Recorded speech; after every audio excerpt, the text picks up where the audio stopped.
शुरुआत का एक समय याद आता है मुझे, जब पहली बार गुरुदेव को नेमावर में देखा था 1999 में,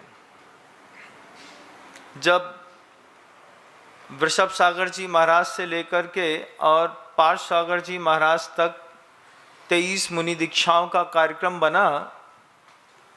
तब पहली बार गुरुदेव को अपनी नज़रों से साक्षात देखा। 99 में देखा, बड़ा उत्सुकता थी कि सुनते हैं बहुत बड़े संत हैं, फोटो में तो खूब देखते थे, कहीं भी जाते थे उनका फोटो दिख जाता था।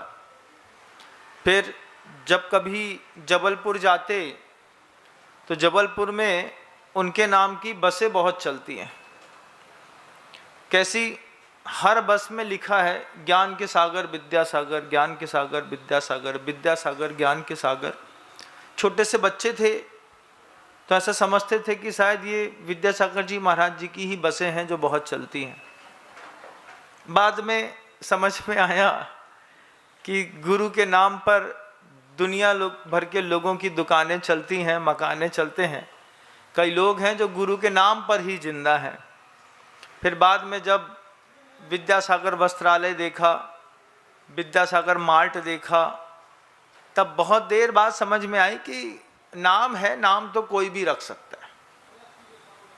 जब पहली बार गुरुदेव को नेमावर में अपनी आंखों से देखा, नवदीक्षित साधुओं को, चूँकि पहले से भी बहुत सारे साधु परमेष्ठी वहाँ पर थे और ग्रंथराज समय सार की वाचना चल रही थी, समय सार की वाचना चल रही थी। हम तो कुछ जानते थे नहीं कि समय सार क्या होता है। एक बात बस कान में पड़ गई कि शुद्धोपयोग की दशा जो है वो बस आदमी को 2-3 समय के लिए प्राप्त होता है, 2-3 समय के लिए होता है, फिर छूट जाता है, फिर होता है, फिर छूट जाता है। 2-3 समय के लिए होता है तो हमने कहा होता होगा, अपने को क्या करना शुद्धोपयोग से, अपना काम नहीं। फिर बाद में आचार्य भगवंत ने कहा कि जब हम एक बार पलक झपकाते हैं, इतने में असंख्यात समय निकल जाता है। इसमें से 2-3 समय के लिए शुद्धात्मा अनुभूति होती है। जब आचार्य जी ने समय की व्याख्या करी तब लगा कि 2-3 समय का होता होगा। आप बताइए, आपने पलक झपकाई, पलक झपकाने में असंख्यात समय निकल गए। इसमें अधिकतम 2 या 3 समय के लिए आत्मानुभूति होती है और उस आत्मानुभूति के लिए ग्रंथराज समय सार लिखा गया। जब बात थोड़ी सी शाम को बैठ करके डिस्कस हो रही थी, हमने कहा कि भैया ये एक पलक झपकाने में असंख्यात समय निकल जाते हैं। सुबह गुरुजी बोल रहे थे, फिर 3 समय में आत्मा का पकड़ में आती होगी, कितनी बड़ी होगी। कुछ जानते तो थे नहीं, तो पूछ लिया।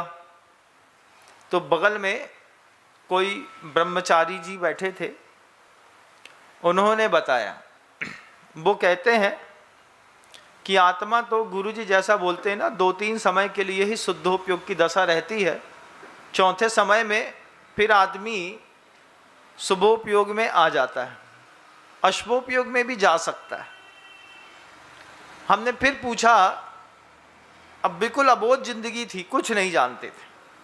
फिर पूछा हमने कि वो एक समय, एक बार पलक झपकाने में असंख्यात समय कैसे निकल जाते हैं, ये तो एक ही समय कहलाया। बोले नहीं, इसमें असंख्यात समय होते हैं। फिर उन्होंने हमसे कहा, अभी समय की सबसे छोटी इकाई क्या है? अब इकाई शब्द भी नहीं समझते थे। फिर उन्हीं ने जवाब दिया, सबसे छोटा टाइम को देखने का तरीका सेकंड का है। अब 1 सेकंड के भी टुकड़े हो सकते हैं क्या? तो मुंह बंद था, क्या बोलते। अब कुछ आए जाए तो आदमी कुछ बोले, कुछ आता ही जाता नहीं है तो खाता ना वही जो तुमने कही वो ही सही। अब वो सामने वाले बोले जाए, हमसे पूछा सामने वाले ने कि 1 सेकंड से छोटा कुछ होता है? हमने कहा पता नहीं भैया, आप बताओ। अभी तक तो इतना ही पढ़ा है कि सेकंड होता है, सेकंड के बाद मिनट होता है, फिर घंटा होता है, घंटे घंटे मिला के दिन बनता है, दिन दिन मिला के पक्ष बनते हैं, पक्ष पक्ष मिला के महीना, महीने से साल और साल से शताब्दियाँ। इतना तो पता है, लेकिन अब सेकंड से कुछ छोटा होता होगा तो नहीं पता। तो वो बोलते हैं आप पान के पत्तों की एक गड्डी ले लो, पान के पत्तों की गड्डी लेकर के और एक लंबी वाली सुई ले लो, लंबी वाली सुई से पान के पत्ते की गड्डी के अंदर एक छेद करो, तो ऊपर से लेकर नीचे तक जो छेद होगा वो कितनी देर में हो जाएगा? हमने कहा 1 सेकंड में। तो फिर वो भैया जी हमको कहते हैं अब बताओ, क्या 1 सेकंड में एक साथ सारे पत्ते टूट जाएंगे कि हर पत्ते को छेदने में पहले वाले पत्ते से सुई होके गुजरेगी, दूसरे में जाएगी, तो कुछ समय लगेगा कि नहीं लगेगा? बात समझ में आई? तो हमने कहा हाँ समय लगेगा। इसका मतलब है कि तुमने 1 सेकंड में भले 100 पत्ते छेद दिए, लेकिन सेकंड के 100 भाग और किए जा सकते हैं। तो बात समझ में आई कि हाँ आप बात तो सही कह रहे हैं। फिर वो कहते हैं कि जैसे 1 सेकंड में 100 पान के पत्ते छेदने की ताकत आप जैसे लोग रखते हैं, तो सर्वज्ञ परमेष्ठी की ज्ञान में वो जो चीज़ दिखाई दी कि आत्मानुभूति शुद्धोपयोग का जो समय है वो अधिकतम 2 या 3 समय है, चौथे समय में फिर वो शुभोपयोग में आ जाता है। तो हमने कहा आप कहे तो बहुत बड़ी बात रहे हैं, अब जितनी हमारे दिमाग में घुस जाए।